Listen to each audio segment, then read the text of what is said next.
ഈ വാർത്താ പകലിലെ പ്രധാന റിപ്പോർട്ടുകളുമായി വാർത്താമഴ ആരംഭിക്കുന്നു. ഞാൻ എസ് വിജയകുമാർ. തൃശൂർ ചാലക്കുടി പോട്ടയിൽ വൻ ബാങ്ക് കൊള്ള. ജീവനക്കാരെ കത്തികാട്ടി ബന്ദികളാക്കി 15 ലക്ഷം രൂപ കവർന്നു. ഫെഡറൽ ബാങ്കിന്റെ പോട്ട ശാഖയിലായിരുന്നു മോഷണം. പ്രത്യേക അന്വേഷണ സംഘം രൂപീകരിച്ച് പ്രതികളെ കണ്ടെത്താൻ അന്വേഷണം ഊർജിതമാക്കി.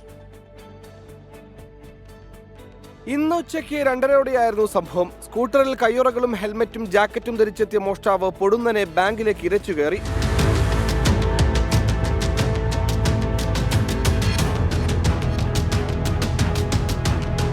ഭക്ഷണ ഇടവേള ആയതിനാൽ ഭൂരിഭാഗം ജീവനക്കാരും ഭക്ഷണമുറിയിലായിരുന്നു. ബാങ്ക് മാനേജർ ഉൾപ്പെടെ 2 പേർ മാത്രമായിരുന്നു പുറത്തുണ്ടായിരുന്നത്. ഇവരെ മോഷ്ടാവ് കത്തികാട്ടി ഭീഷണിപ്പെടുത്തി. ഭക്ഷണം കഴിക്കുന്ന മുറിയിലേക്കാക്കി വാതിൽ പുറത്തു നിന്നും പൂട്ടി.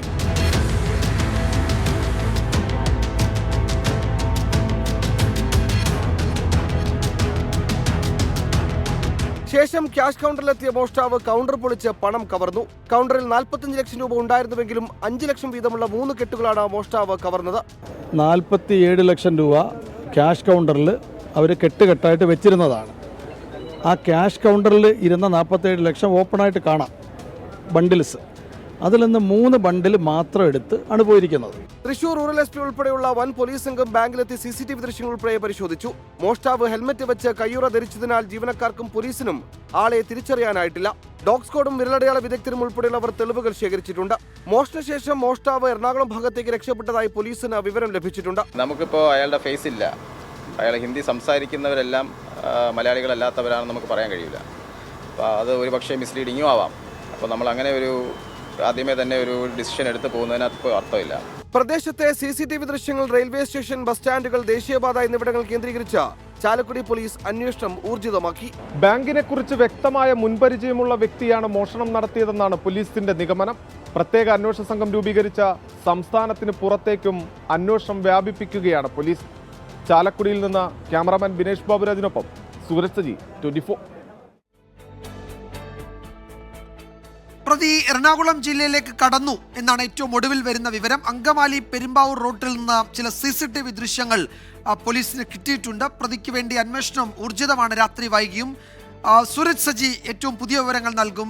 തൃശ്ശൂരിൽ നിന്ന് സൂരജ്, പ്രതി എറണാകുളത്തേക്ക് കടന്നു. ഈ അങ്കമാലി റൂട്ടിൽ അയാളുടെ CCTV ഫുട്ടേജ് പോലീസ് ശേഖരിച്ചു എന്നതിനപ്പുറത്തേക്ക് മറ്റെന്തെങ്കിലും പുതിയ വിവരങ്ങൾ ലഭ്യമായിട്ടുണ്ടോ?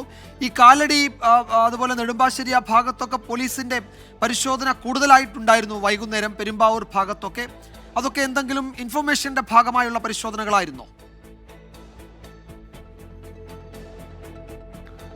വിജയകുമാർ, തീർച്ചയായും ഈ അങ്കമാലി കാലടി പെരുമ്പാവൂർ റൂട്ടിലൂടെ ഈ പ്രതി സഞ്ചരിച്ചു എന്നതിന്റെ CCTV ദൃശ്യങ്ങളാണ് ഇപ്പോൾ പോലീസിന് ലഭിച്ചിരിക്കുന്നത്. ഇതിന്റെ അടിസ്ഥാനത്തിലാണ് ഇപ്പോൾ ഈ മേഖലയിൽ തന്നെ പോലീസ് കൂടുതൽ CCTV ദൃശ്യങ്ങൾ അടക്കം കണ്ടെത്തുന്നതിന് വേണ്ടിയുള്ള ഒരു ശ്രമങ്ങൾ നടത്തുന്നത്. പക്ഷേ MC റോഡ് വഴി പ്രതി സഞ്ചരിച്ചിട്ടുണ്ട് എന്നൊരു സൂചനയായിരുന്നു ആദ്യഘട്ടത്തിൽ പോലീസിന് ലഭിച്ചത്. അതിന്റെ ഭാഗമായി മൂവാറ്റുപുഴ അടക്കം കേന്ദ്രീകരിച്ചുകൊണ്ടുള്ള ഒരു പരിശോധനയിലേക്ക് പോലീസ് കടന്നിട്ടുണ്ട്. അപ്പോഴും പ്രതി മറ്റിടങ്ങളിലേക്ക് കടക്കുന്നതിനുള്ള ഒരു സാധ്യതയും തള്ളുന്നില്ല. കാരണം ഇതേ വസ്ത്രം ധരിച്ച് ഇതേ വാഹനത്തിൽ യാത്ര ചെയ്യുന്ന ഒരാൾ എന്നത് മാത്രമാണ് ഈ CCTV ദൃശ്യങ്ങൾ അടക്കം പതിഞ്ഞിരിക്കുന്നത്. ഈ വണ്ടിയുടെ നമ്പർ അടക്കം പോലീസിന് ഇപ്പോഴും ഇതിൽ വ്യക്തമായി തെളിഞ്ഞിട്ടില്ല. അതായത് ഒരു ദൃശ്യത്തിൽ തന്നെ വ്യക്തമായി ലഭിച്ചിട്ടില്ല എന്നുള്ളതാണ് പോലീസിൽ നിന്ന് നമുക്ക് ലഭിച്ചിരിക്കുന്നത്. അതുകൊണ്ട് തന്നെ ഈ വാഹനത്തിന് സമാനമായ രീതിയിൽ, അതായത് സമാന വാഹനത്തിൽ സമാന വസ്ത്രം ധരിച്ച് പോകുന്ന യുവാവ് എന്ന തരത്തിലാണ് ഈ CCTV ദൃശ്യങ്ങളടക്കം കണ്ടെടുത്തിരിക്കുന്നത്. അതോടൊപ്പം തന്നെ പോലീസ് പറയുന്ന ഈ ട്രെയിൻ മാർഗം പ്രതി രക്ഷപ്പെടുന്നതിനുള്ള സാധ്യതകളടക്കം മുന്നിൽ കണ്ടുകൊണ്ട് ഇന്ത്യയിലുടനീളം തന്നെ വിവിധ റെയിൽവേ സ്റ്റേഷനുകളിലും അതോടൊപ്പം തന്നെ ഈ ട്രെയിനുകളിലും പരിശോധന നടത്താനുള്ള നിർദ്ദേശം പോലീസ് ഇതിനോടകം തന്നെ നൽകിയിട്ടുണ്ട്. ഇന്ന് ഒരു കോമ്പിംഗ് ഡേ ദിവസം കൂടിയാണ്. അതുകൊണ്ട് തന്നെ പോലീസ് പറയുന്നത് ഇന്നത്തെ രാത്രി ഏറെ നിർണായകമാണ്. പോലീസിനെ സംബന്ധിച്ച് വിവിധ കോമ്പിങ്ങുകൾ നടക്കുന്ന ദിവസമാണ്. അങ്ങനെയെങ്കിൽ പ്രതി രാത്രി വൈകിയും യാത്ര തുടരുകയാണെങ്കിൽ പോലീസിന്റെ കയ്യിൽ പെടും എന്ന് പോലീസ് ഉറച്ചു വിശ്വസിക്കുന്നുമുണ്ട്. അത്തരത്തിൽ സംസ്ഥാന തലത്തിൽ തന്നെ വിവിധ ഇടങ്ങളിലെല്ലാം തന്നെ ഹൈ അലർട്ട് നൽകിക്കൊണ്ടുള്ള ഒരു അന്വേഷണമാണ് ആരംഭിച്ചിട്ടുള്ളത്. അപ്പോഴും പോലീസിന് വെല്ലുവിളിയാകുന്നത് ഈ പ്രതിയെ തിരിച്ചറിയുന്ന ഒരു തെളിവുകളും പോലീസിന് ലഭിച്ചിട്ടില്ല എന്നുള്ളതാണ്. അതുകൊണ്ട് തന്നെ ഈ വാഹന പരിശോധനയിൽ പ്രതീക്ഷ അർപ്പിച്ചുകൊണ്ടുള്ള ഒരു നീക്കമാണ് ഇപ്പോൾ പോലീസ് നടത്തുന്നത്.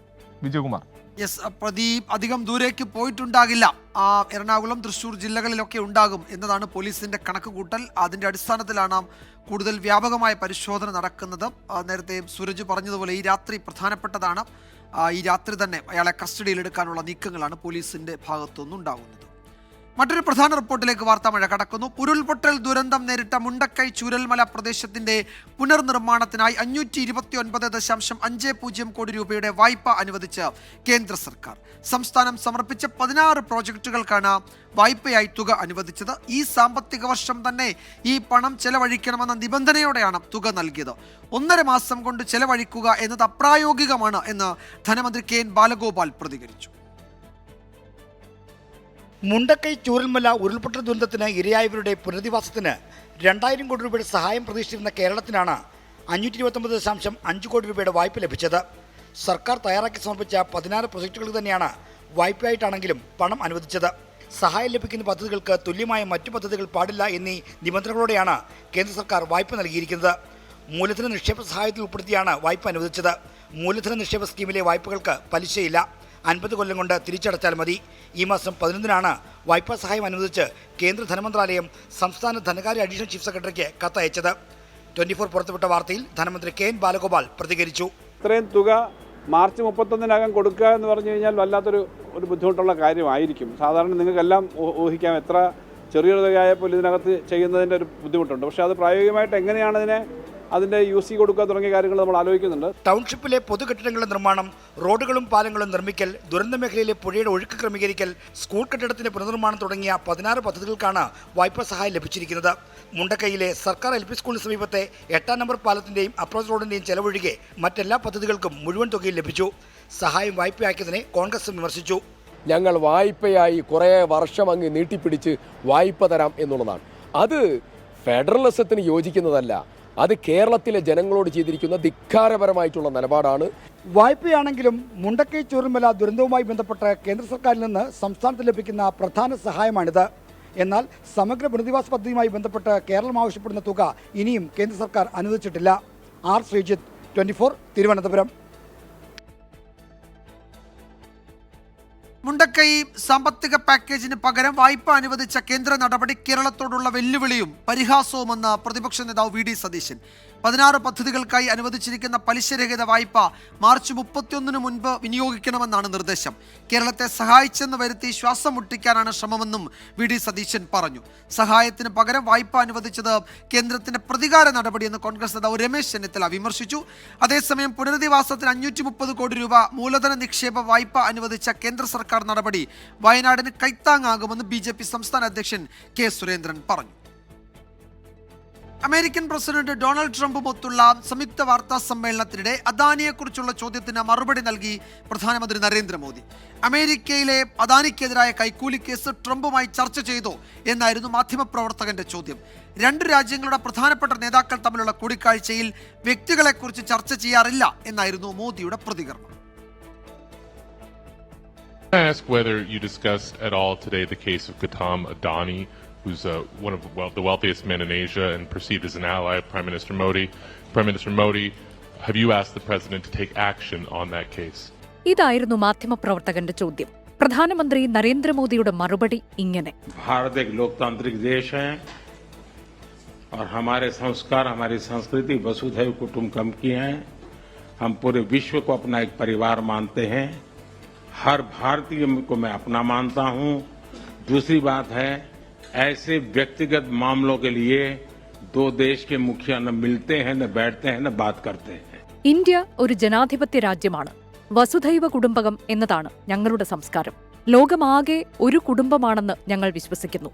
എല്ലാ ഇന്ത്യക്കാരും എന്റെ സ്വന്തമാണെങ്കിലും 2 പ്രമുഖ രാജ്യങ്ങളുടെ നേതാക്കൾ സംസാരിക്കുമ്പോൾ വ്യക്തികളെപ്പറ്റി സംസാരിക്കാറില്ല. ഇതായിരുന്നു മോദി പറഞ്ഞത്. മുൻ പ്രസിഡന്റ് ജോ ബൈഡൻ സർക്കാരിന് കീഴിലെ US ഡിപ്പാർട്ട്മെന്റ് ഓഫ് ജസ്റ്റിസ് ആണ് ഗൗതം അദാനിക്കെതിരെ 2100 കോടി രൂപയുടെ കൈക്കൂലി കുറ്റം ചുമത്തിയത്. സോളാർ ഊർജ്ജ കരാറുകൾ ലഭിക്കാൻ ഇന്ത്യയിലെ വിവിധ സംസ്ഥാനങ്ങളിലെ സർക്കാർ ഉദ്യോഗസ്ഥർക്ക് അദാനി കൈക്കൂലി വാഗ്ദാനം ചെയ്തെന്നാരോപിച്ചായിരുന്നു നടപടി. US ബാങ്കുകളിൽ നിന്നും നിക്ഷേപകരിൽ നിന്നും അദാനി ഗ്രൂപ്പ് പണം സമാഹരിച്ചിരുന്നു. എന്നാൽ കേസിനാസ്പദമായ നിയമം ഡൊണാൾഡ് ട്രംപ് കഴിഞ്ഞ ദിവസം എക്സിക്യൂട്ടീവ് ഉത്തരവിലൂടെ മരവിപ്പിച്ചിരുന്നു. Research desk 24. ഇപ്പോൾ വരുന്ന ഒരു പ്രധാന റിപ്പോർട്ടിലേക്ക്. കോഴിക്കോട് ജില്ലയിൽ ആന എഴുന്നള്ളിപ്പിന് നിയന്ത്രണം. മണക്കുളങ്ങര ക്ഷേത്രത്തിൽ ആന ഇടഞ്ഞതിന് പിന്നാലെ ചേർന്ന യോഗത്തിലാണ് ഈ തീരുമാനം. ഈ മാസം 21 വരെ ജില്ലയിൽ ആനകളെ എഴുന്നള്ളിക്കരുത് എന്നാണ് ഇപ്പോൾ കൈക്കൊണ്ടിരിക്കുന്ന തീരുമാനം. അഭിജിത്ത് മുഴക്കുന്ന വിശദാംശങ്ങൾ നൽകും കോഴിക്കോട്ട് നിന്ന്. അഭിജിത്ത്, ഈ തീരുമാനം ഉന്നതതല യോഗത്തിലാണോ കൈക്കൊണ്ടിരിക്കുന്നത്?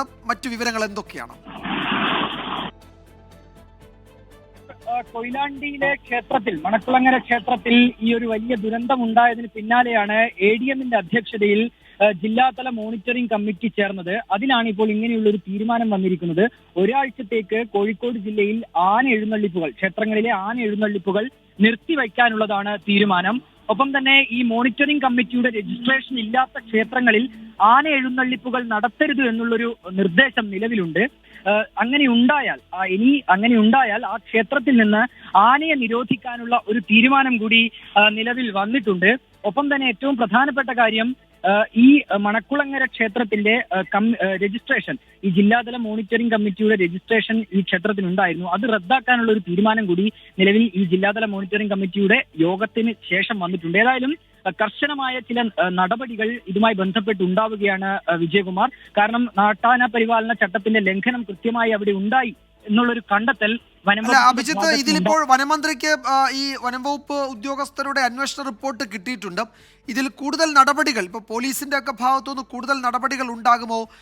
ഈ ക്ഷേത്ര ഉത്സവവുമായി ബന്ധപ്പെട്ട് അവിടെ നാട്ടാന പരിപാലന ചട്ടം ലംഘിക്കപ്പെട്ടു എന്നതടക്കം കണ്ടെത്തിയിട്ടുണ്ടല്ലോ. അപ്പോൾ ചട്ടലംഘനത്തിനൊക്കെയുള്ള നടപടികൾ വേറെ ഉണ്ടാകും എന്ന് കരുതാം അല്ലേ? തീർച്ചയായും വിജയകുമാർ, അക്കാര്യത്തിൽ സംശയമില്ല. ഈ റിപ്പോർട്ടിൽ തന്നെ അക്കാര്യം ശുപാർശ ചെയ്യുന്നുണ്ട്. ഈ നാട്ടാന പരിപാലന ചട്ടത്തിന്റെ ലംഘനം ഉണ്ടായിട്ടുണ്ടെന്നും അതിന് കാരണക്കാരായവർക്കെതിരെ നടപടി വേണം എന്നാവശ്യപ്പെട്ടുകൊണ്ടുള്ള, അതിന് ശുപാർശ ചെയ്തുകൊണ്ടുള്ള റിപ്പോർട്ട് തന്നെയാണ് വനം വകുപ്പ് നിലവിൽ വനം മന്ത്രിക്ക് കൈമാറിയിരിക്കുന്നത്. അതിൽ ക്രിമിനൽ കേസ് ഉൾപ്പെടെയുള്ളവ വരും എന്നാണ് നമ്മൾ ഈ ഘട്ടത്തിൽ മനസ്സിലാക്കുന്നത്. നിലവിൽ അങ്ങനെയൊരു ഈ ഒരു സംഭവം ഉണ്ടായതിന് പിന്നാലെ ഒരു കേസ് കൊയിലാണ്ടി പോലീസ് എടുത്തിട്ടുണ്ട്. അതിൽ നിലവിൽ ആരെയും പ്രതി ചേർത്തിട്ടില്ല. പക്ഷേ ഇനി ഒരുപക്ഷെ ഈ ക്ഷേത്രം ഭാരവാഹികൾക്കെതിരെയൊക്കെ ഇത്തരത്തിലൊരു കേസ് വരാനുള്ള സാധ്യത നിലനിൽക്കുന്നുണ്ട്. ഒപ്പം തന്നെ ഈ നാട്ടാന പരിപാലന ചട്ടത്തിന്റെ ലംഘനം ഉണ്ടായ സംഭവത്തിൽ നടപടി തീർച്ചയായും ഉണ്ടാകും. വനം മന്ത്രി ഇക്കാര്യം വ്യക്തമാക്കിയതാണ്. ഒപ്പം തന്നെ ഇക്കാര്യത്തിന് വനം വകുപ്പ് കൂടി ശുപാർശ ചെയ്യുന്നുണ്ട്. വിജയകുമാർ.